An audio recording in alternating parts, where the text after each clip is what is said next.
Day 2, holy cow, that was something else. I am over the moon excited for everything that they talked about for the next 12 months or so.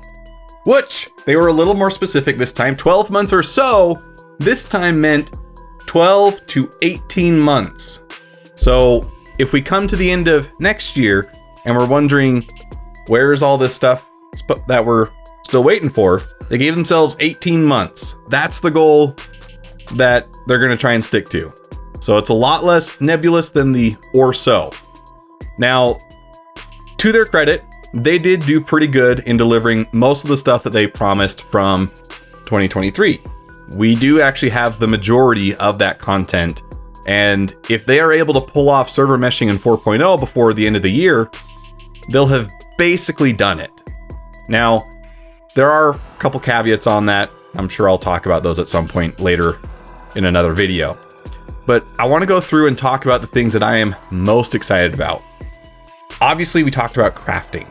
And crafting is like a whole onion of surprises. It just keeps building and getting bigger and bigger.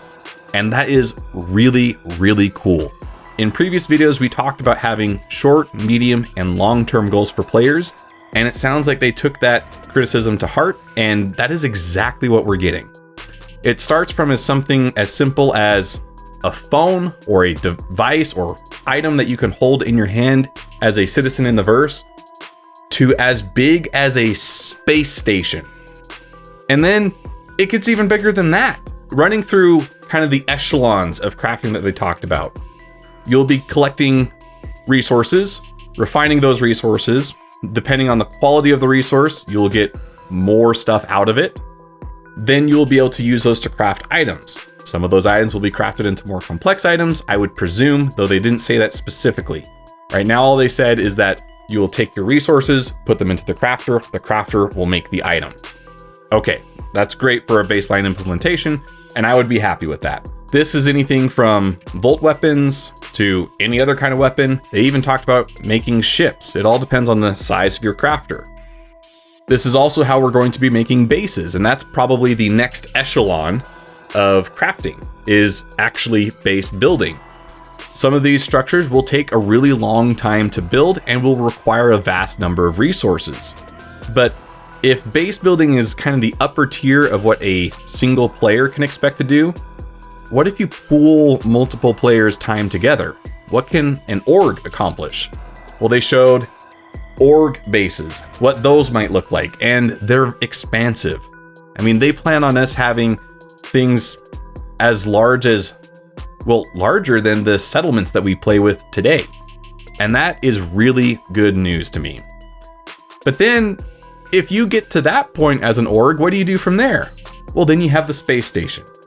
And the space station is going to be a constant sink for resources, for credits. This will require constant attention to keep in maintenance, but having one will be the ultimate badge of achievement for an organization. But even then, like I said before, it doesn't stop there. You can add on different modules and different struts to the station, and the way that they presented it, it doesn't stop. And so I really want to know, can an organization feasibly make a Dyson sphere in Star Citizen given enough time and resources? Everything that I saw would say that that is at least a possibility. And that is very exciting. Dyson spheres in Star Citizen. You heard it here first. Now, of course, we knew that today was going to be the ship sale. They introduced a new Star Lancer, and they talked a little bit about the Crusader Intrepid and the Mariah Guardian. They didn't show us a lot of details about these two other ships, but we know that they'll be available at IAE. With the Star Lancer, we will have the first version available, the Max, at IAE, and then the other versions, the TAC and the BLD, will be coming later, presumably with their subsequent gameplay. Aside from that, they announced the next bevy of ships that they plan to get, and Ironclad owners will be pretty happy because they actually got kicked up the list. They're going to get theirs sooner than I think a lot of us thought. I may have missed it, but I didn't see mention about my RSI Galaxy, so I'm a little salty about that because my ship was announced first and the Ironclads are getting theirs. But I guess this is what it's like to be a BMM owner. Day 2 also talked a lot about the economy, and not in the Quanta version that we hear from Tony Z, or we heard from Tony Z a while ago. Is he doing okay? We haven't seen him in a while. But there's a lot more that goes into it besides just the dynamic economy, the Star Sim part that we've seen before. And they actually gave us a solid answer on what insurance is going to look like in the verse. Tier 1 means that your chassis is protected. Tier 2, chassis and components. Tier 3, chassis, components, and decorations. So depending on the level of insurance you have, which does correspond to the LTI versus other kinds of insurance, any ship you purchase will have some level of insurance applied. How good it is will change depending on your upkeep in the game. And that to me is very exciting. LTI insurance will be tier 3 for perpetuity. And I think that this is a good compromise between what I think a lot of us had as an idea in our head and what would actually be good for the game. Because a big part of an economy is the in and out of materials, goods, and services. We know that things are going to get quite a bit more cumbersome and expensive on the aspect of claim times and ship timers, but you need ways to actually make that possible, and they talked a lot about how that's going to work. So with insurance having a solid answer, now they can actually start implementing it, and I'm actually looking forward to this. This also fixes a lot of the space rubbish that us citizens create, because if they can get players to go clean up after themselves, a lot of those abandoned ships are no longer an issue. And that part, I was really happy to hear. I was really happy to hear that part. Taxes is another drain on the system, and this will make sure that there is always something to be working towards.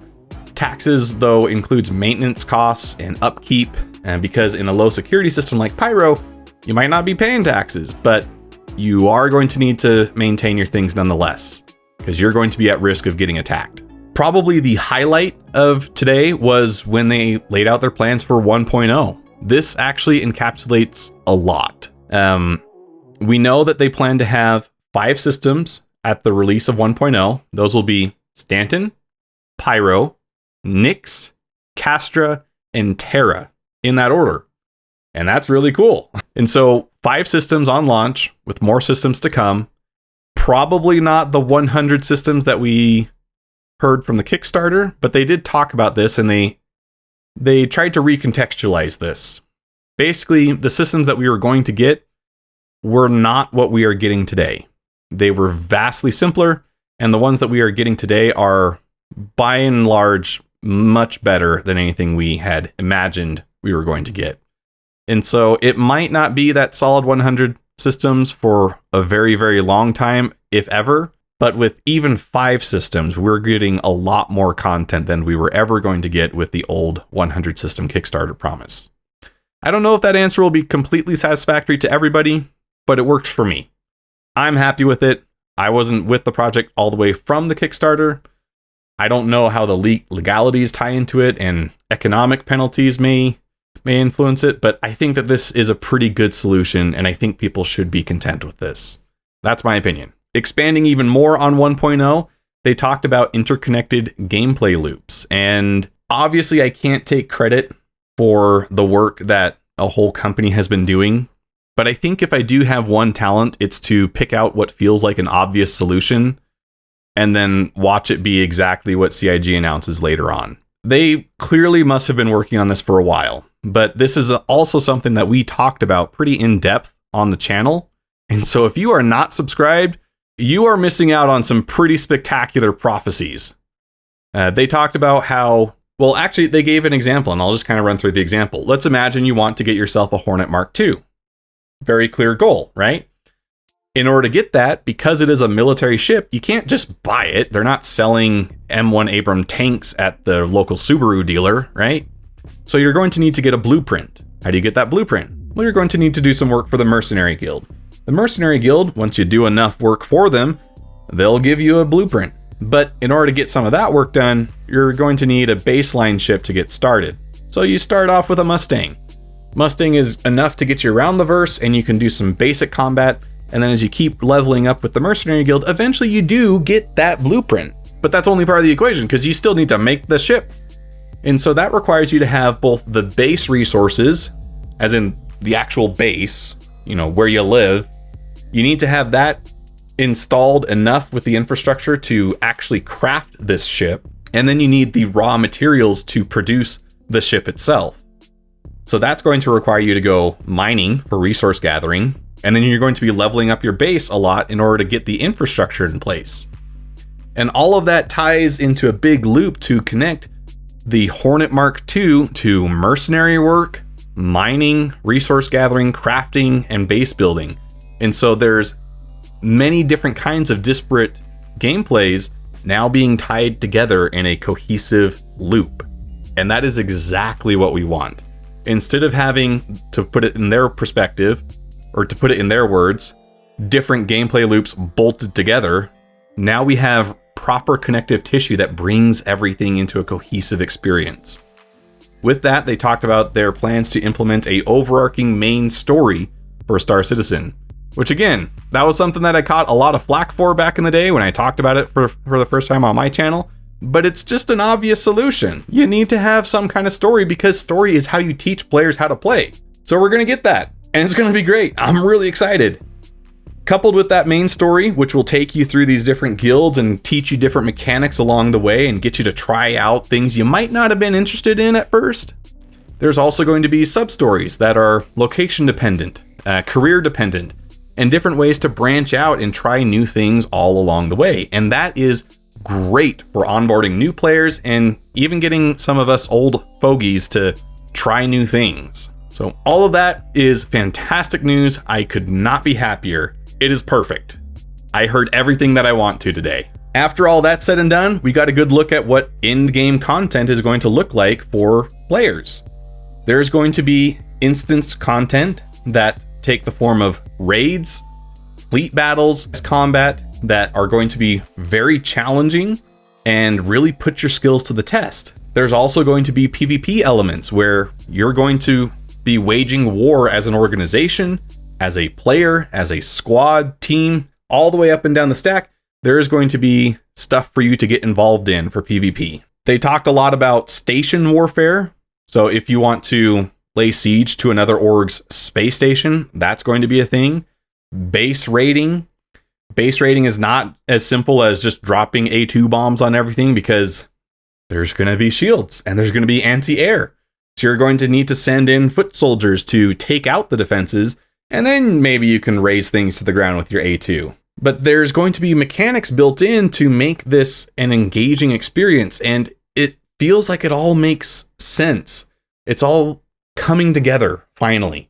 All these things that felt so far apart, they're being pulled together and they're being glued at the seams, and it is beautiful to see. And with constant drains on the economy and on player resources, there is always going to be something to maintain, keep in working order, and some next goal to work towards. You're never going to have enough that you're completely satisfied. You're going to be losing stuff. So even if you have all the ships you want today, you might lose them and you need to get them back tomorrow. All this to say, I am super excited for what the future holds. I think that we have got a great year ahead of us. Well, year and a half. We'll see how they do. But with all that said, make sure you like, share, comment, subscribe, do all the YouTube things. Let me know what you think. What was your favorite part of Citizencon? And until next time, this is Odd Job Entertainment, signing off.